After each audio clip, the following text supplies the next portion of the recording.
بسم اللہ الرحمن الرحیم معزز صارفین السلام علیکم۔ شام تک کے سعودی نامہ کے ساتھ میں ہوں رمضان۔ انڈونیشیا سے کرونا کے سعودی مریضوں کی مملکت منتقلی۔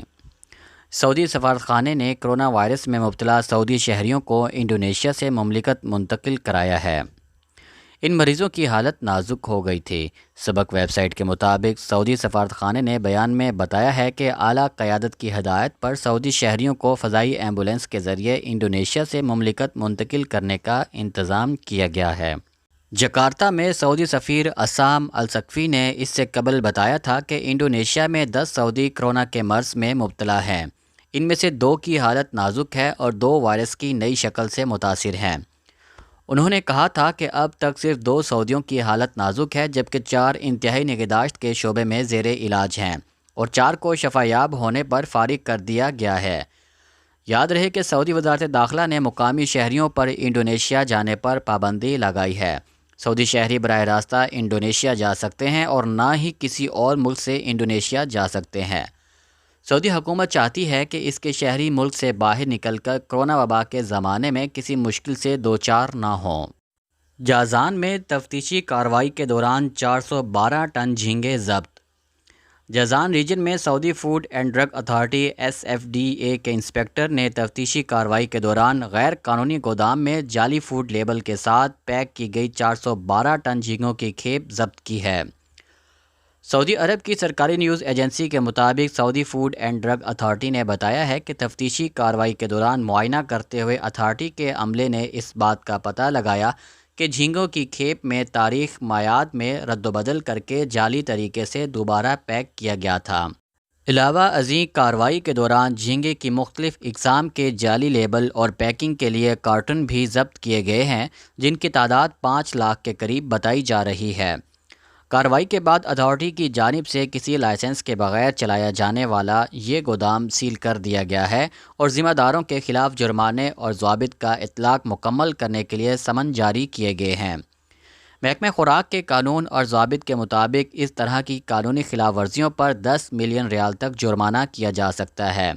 اس کے علاوہ ایسی خلاف ورزی کا مرتکب پائے جانے والے افراد کے لیے اشیاء خوردونوش کے کسی بھی کاروبار پر 180 دن تک پابندی کے علاوہ اس کا لائسنس معطل یا منسوخ بھی کیا جا سکتا ہے۔ واضح رہے کہ اس قسم کی خلاف ورزیوں کی اطلاع 19999 پر دی جا سکتی ہے۔ اس کے علاوہ موبائل پر دستیاب اپلیکیشن تمنا کے ذریعے بھی مطلع کیا جا سکتا ہے۔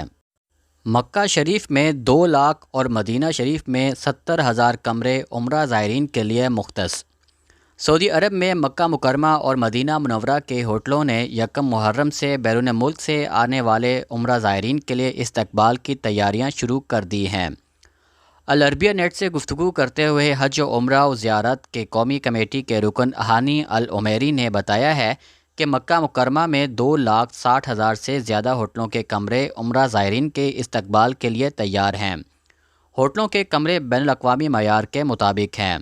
ہانی العمیری نے کہا ہے کہ مدینہ منورہ میں ہوٹلوں کے 70,000 سے زیادہ کمرے مسجد نبوی کے زائرین کی رہائش کے لیے مختص ہیں۔ انہوں نے کہا ہے کہ تمام ہوٹلوں اور ٹاورز 24 گھنٹے سینیٹائزنگ اور صفائی ضوابط کی مکمل پابندی کریں گے، کرونا SOPs کرائیں گے۔ العمیری نے کہا ہے کہ عمرہ زائرین کے رہائش کے لیے جو ضوابط مقرر کیے گئے ہیں، ان میں سے یہ بھی ہے کہ ہوٹلوں اور ٹاورز میں کرونا SOPs پر عمل درآمد کیا جائے۔ ایک شرط یہ بھی ہے کہ ہوٹل میں عمرہ زائرین کے ہر گروپ کے استقبال کے لیے ایک ملازم تعینات ہو۔ ہوٹل کے 10% کمرے مشکوک مسافروں کو الگ ٹھہرانے کے لیے خاص ہوں۔ ہوٹلوں کو ہدایات کی گئی ہیں کہ کسی بھی کمرے میں 2 سے زیادہ افراد کو نہ ٹھہرایا جائے۔ ایک بیڈ سے دوسرے کے درمیان کم از کم 1.5 میٹر کا سماجی فاصلہ رکھا جائے۔ ہوٹلوں میں رہائش کے نئے ضوابط میں یہ بھی شامل ہے کہ عمرہ اور زیارت پر آنے والوں کو منظم کرنے کے لیے ہر ہوٹل میں سیکیورٹی گارڈز اور انچارج تعینات ہوں۔ سینیٹائزنگ کے تمام لوازمات مہیا ہوں۔ انتظامیہ ہوٹل سے زائرین یا عمرے پر آنے والوں کی آمد و رفت کو منظم کرے۔ انہیں اعتمرنا ایپ کے اجازت ناموں کے تحت نماز یا عمرے کے لیے گروپوں کی شکل میں مسجد الحرام بھیجنے کا اہتمام کرے۔ یہ پابندی بھی ہے کہ ریستورانوں میں متعلقہ اداروں کے مقررہ کردہ SOPs نافذ کرائیں۔ سعودی عرب میں خاتون ڈرائیور نے الافلاج پیٹرول پمپ سے گاڑی ٹکرا دی۔ حادثے کے منظر کی ویڈیو سوشل میڈیا پر وائرل ہے۔ العربیہ نیٹ کے مطابق الافلاج پیٹرول اسٹیشن پر موجود شہری، غیر ملکی اور اہلکار اس وقت خوف زدہ ہو گئے جب ایک GMC اچانک پیٹرول پمپ کے ٹینک سے ٹکرا گئی، جس سے آگ لگ گئی، تاہم موقع پر موجود لوگوں نے ہنگامی بنیاد پر آگ بجھا دی۔ خاتون ڈرائیور گاڑی سے اتر جانے پر یقینی حادثے سے محفوظ رہیں۔ خاتون کے ایک رشتہ دار نے بتایا ہے کہ GMC کی ڈرائیور خاتون کا تعلق ریاض سے ہے اور وہ عید الاضحیٰ کی تعطیلات گزارنے کے لیے الافلاج آئی ہوئی ہیں۔ آس پاس واقع مقامات پر خریداری کے لیے گاڑی سے آتی جاتی رہی ہیں۔ پیٹرول اسٹیشن جہاں حادثہ پیش آیا الافلاج میں امیر محمد بن عبدالعزیز روڈ پر واقع ہے۔ حادثہ اس وقت پیش آیا جب خاتون نے پیٹرول بھروانے کے بعد گاڑی موڑنے کی کوشش کی اور گاڑی سٹارٹ ہونے پر ان کے قابو سے باہر ہو گئی۔ ابہا کے شاپنگ سینٹر میں لڑکی سے چھیڑخانی، نوجوان گرفتار۔ سعودی عرب میں اسیر پولیس نے ابہا کے شاپنگ سینٹر میں ایک لڑکی سے چھیڑخانی کرنے والے سعودی شہری کو گرفتار کیا ہے۔ سرکاری خبر رساں ایجنسی SPA کے مطابق اسیر پولیس کے ترجمان زید الدباش نے کہا ہے کہ سیکیورٹی اہلکاروں نے چھیڑخانی کے واقعے پر مشتمل سوشل میڈیا پر وائرل ویڈیو کی مدد سے نوجوان کی شناخت کی ہے۔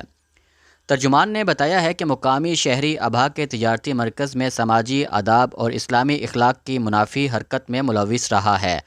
سعودی نوجوان کو حراست میں لے کر اس کے خلاف ابتدائی قانونی کارروائی کی گئی ہے۔ اسے پبلک پروسیکیوشن کے حوالے بھی کر دیا گیا ہے۔ سعودی عرب میں سونے کے نرخ پھر بڑھ گئے۔ سعودی عرب میں بدھ کو سونا پھر مہنگا ہو گیا۔ عالمی منڈی میں بڑھتے ہوئے نرخ سعودی مارکیٹ پر اثر انداز ہوئے ہیں۔ عاجل ویب سائٹ کے مطابق 24 کیرات 1 گرام سونے کی قیمت 216.78 ریال ریکارڈ کی گئی، جبکہ مملکت میں 21 کیرات سونا 189.68 ریال میں فروخت ہو رہا ہے۔ 18 کیرات 1 گرام سونے کی قیمت 162.58 ریال رہی، جبکہ 14 کیرات 1 گرام سونا 126.45 ریال میں دستیاب رہا۔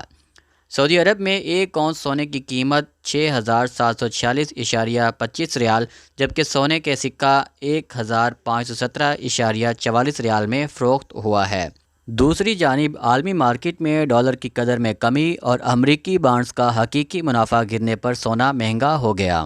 سعودی عرب میں ہوا سے بجلی پیدا کرنے کا پہلا منصوبہ مکمل۔ سعودی عرب میں دومتا الجندل کمپنی نے سعودی عرب میں ہوا سے بجلی تیار کرنے کا پہلا منصوبہ مکمل کیا ہے اور چلانے میں کامیابی حاصل کی ہے۔